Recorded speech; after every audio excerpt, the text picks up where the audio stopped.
is in town from where we're living previously, but it was one of those situations where we just kind of had the television on in the background, not paying a ton of attention to anything that was going on. I think we had the U.S. Open on, something like that. I may have been watching a little early season college football that kicked off this last weekend. But at the end of the day, whatever you were watching at whatever time you were watching it, all of a sudden, out of the blue, here comes this special report, and on the screen pops the president. There he is with Joe Biden standing next to him, biting his lower lip like he always does. I've never quite understood that.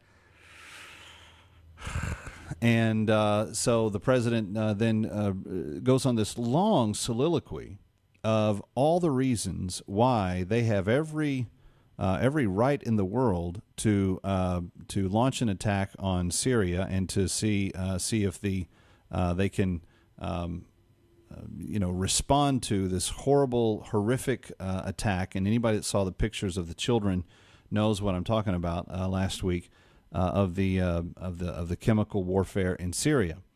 And so he talks about how bad the guy Assad is, and he talks about the nature of the attack and how a chemical weapon attack is just something that cannot be left unresponded to, especially because he killed 1,400 of his own people. This is what the president says, and right now this is what we are trusting our officials and the smart people around the world to tell us that we're trusting them that this is all the way they said, that the Syrian government killed 1,400 of their own people, many of them women and children, and those pictures of the kids that were burned by that stuff, just horrific in every way. I was struck by a mountain of parallels that I thought were they verged on the range from being ironic on one end to flat out hypocritical on the other. And I thought one of them was, hey, here you go. We have a president who is saying we must take this action. We must take this action because there are women and children that have been killed by their own government. And because of the outright wrongness of that, then it is imperative for the U.S. to get involved. I'm not making a judgment on his rationale. What I'm pointing out is that was the rationale. That was what he was thinking when he said that. Now, one of the reasons that we went to war in Iraq was because Saddam Hussein had killed not 1,400, but a little over 333,000 of his own people, many of them women and children. We have major cities in America who have fewer people in them than the numbers of people that Saddam Hussein killed, many of them with similar types of weapons, chemical weapons, weapons of mass destruction, WMDs. There's been many people that have asked, is Assad using Saddam Hussein's old weapons stores? And there's a very good possibility he might be. But I was struck by the parallel that that was a war in which this current president said was wrong-headed, should never have been fought, was a bad idea, had no clear intention, had no clear strategy, had no clear exits system.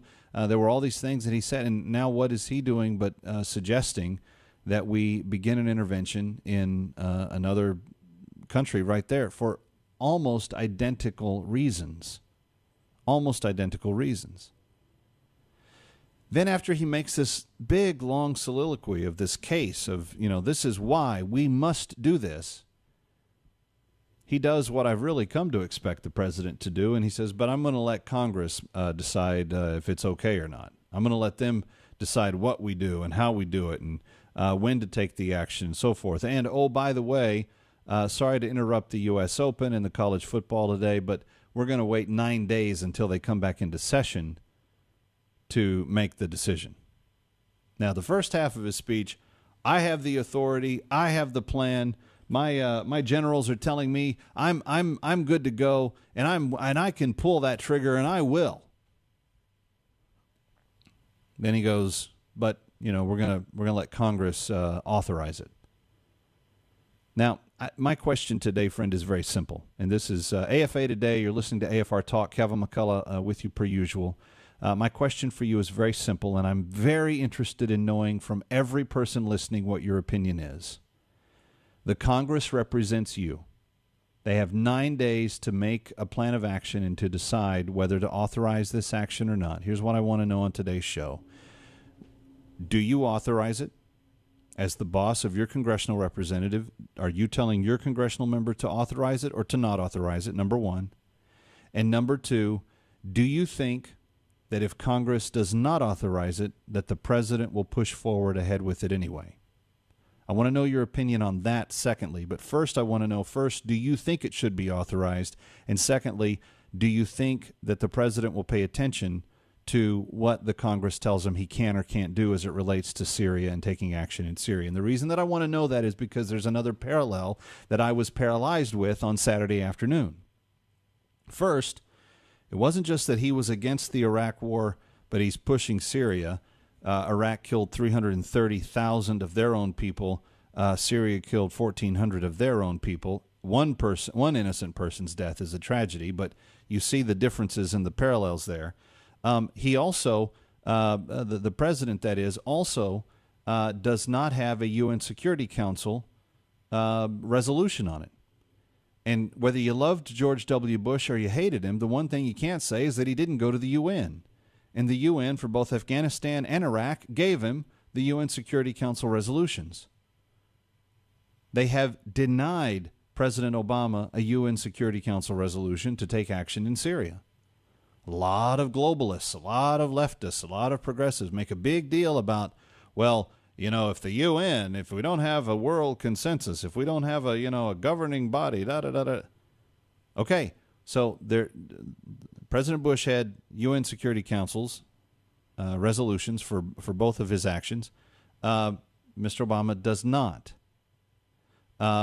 Iraq killed 333,000 of their people plus. Syria killed 1,400 people plus.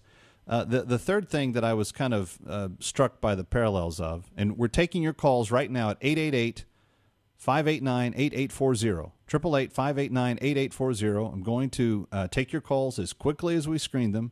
The two questions I'm asking are simple.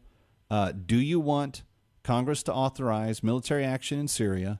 And number two, the second question is, do you believe the president will abide by the Congress's decision? Yes or no, will he abide by what they say? That's what I want to know from you today, right now, 888-589-8840. As fast as we can get you screened, I will put you on the air. So here's the third thing that paralyzed me. The numbers between Iraq and Syria, the UN position between the U.S. and Syria. And by the way, I'm not necessarily one of those guys that says you got to have a UN resolution on everything. Again, I go back to what President Obama was saying in the first half of his speech on Saturday. If it's a moral imperative, it's a moral imperative. If it's something that that must be done because it's eternally right or eternally wrong, and you got to stop it, then that's what you do. If it's a moral imperative, then I don't think you have to have Congress. I don't think if it's a moral imperative, if the welfare of the world is hanging by a thread, then you make the decision and you go and do it.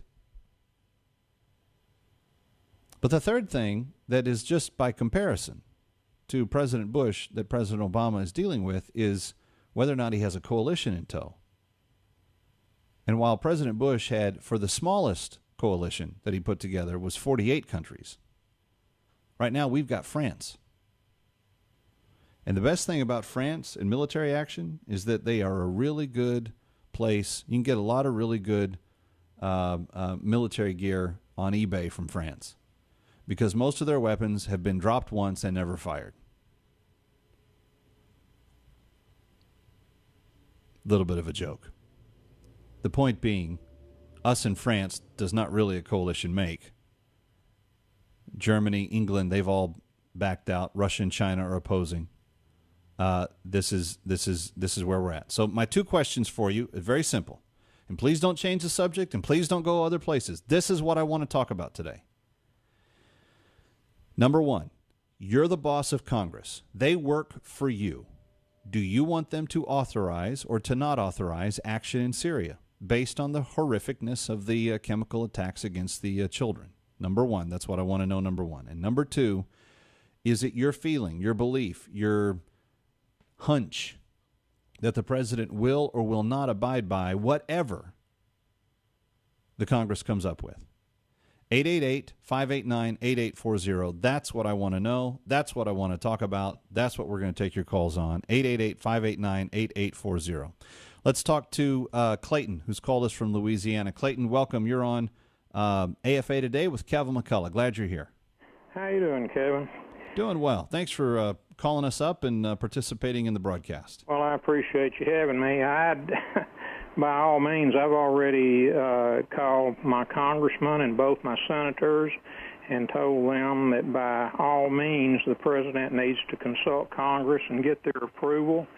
I think the reason he has kind of backfired on his first thing, you know, David Cameron over in England went to Parliament and asked their opinion, and even though I think he was all for going over there, he respected Parliament. And I think he even made the statement that even though he may disagreed with them, that they represent the people, and he honors that, and as he should, and as our president should. And after that, all of a sudden, Mr. Obama came out and, well, you know, we're going to consult Congress. And I think, it's just my opinion, but I think he knows exactly what Mr. Cameron did. It sounded good. It sounded the way it should. And he at least had sense enough to think, well, maybe I should do that. And will he honor that if they decide not to attack? What does he honor? I think it will not surprise me a bit if he decides to go on over there and do whatever he wants to do. Clayton, I have no faith in the man. You're the boss of your congressional members. Did you tell them that you were for or against authorizing the president? I am completely against authorizing the president to go to Syria. They're not doing anything to us. What Assad is doing over there is terrible, but it has nothing to do with us. We've got enough enemies in this world as it is, and why make more? All right. That's the way I feel. That's fair enough. Clayton, thanks for the call. Starting us off on the perfect foot. Those are the two questions I want to know. Do you give your congressional members permission to authorize military action? Number one. And I don't think there's a right or wrong answer. I just want to know what you're thinking. That's why I'm asking. I just want to know what's in your mind as this is. Because, like, when the lovely bride is talking back to the television on Saturday afternoon, I know that this is something that Americans are concerned about. So I thought we should talk about it today. But do you want your congressional representatives to authorize action in Syria and give the president that authorization? Number two, do you think the president will honor or not honor whatever Congress says? I'm interested in your opinions on both of those questions next here on AFA Today on AFR Talk. I'm Kevin McCullough. Happy Tuesday to you.